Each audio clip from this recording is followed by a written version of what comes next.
The brain sees what it chooses to see.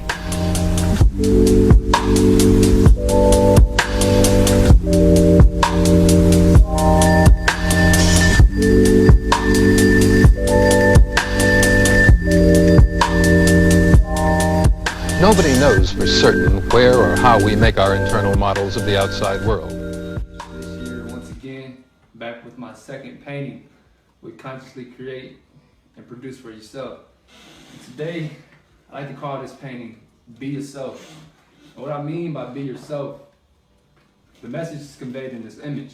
Now I have a serpent with an apple, and this kind of conveys the story within Genesis, the tree of knowledge of good and evil.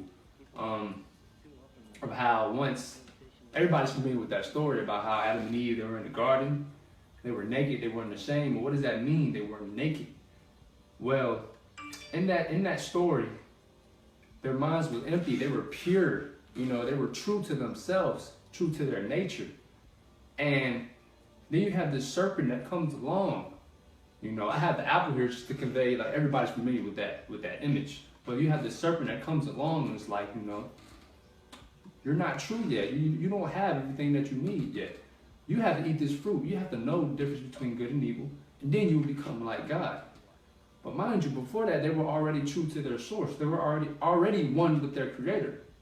So we got this outside source coming about, telling them what they should get, what they should do, And then Adam and Eve, they accepted that. They ate that. They ate that lie. That lie became true. They no longer was being themselves. Because once he ate that fruit, you notice he began to get afraid. He began to hide. He felt like the universe was against him. Felt like he was being attacked. When all along it was just him not being true to himself. You notice how once he ate the fruit, he realized he was naked. He's like, oh wow, I'm naked. He looked at his physical body. He identified himself with his physical body, not knowing that this physical body is not him. Only a byproduct of what's actually underlying. And that's his spiritual essence, his infinite essence within him. He no longer identified himself with that. And with that, he began to die.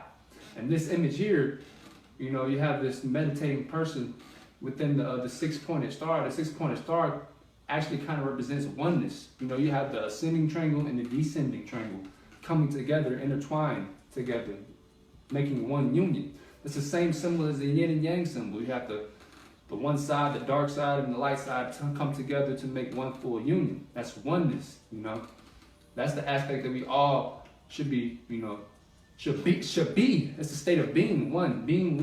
It's a state of being, and this is what this image kind of conveys. Stop worrying about outside influences. Stop allowing outside things to control your life, for it is not you. You control it. But don't identify with it, because once you identify with it, you become limited. You limit that true being within you, for you are what you think, So stop stressing, stop worrying, stop being angry about these outside influences, because they're beyond your control, So this is what this image is conveying. Once again, there are going to be many more images here to come with Consciously Create. So this is what you can expect from Consciously Create, metaphysical understandings, through images, because images a picture is worth 1,000 words, so they say. So with that, I'd like to say peace.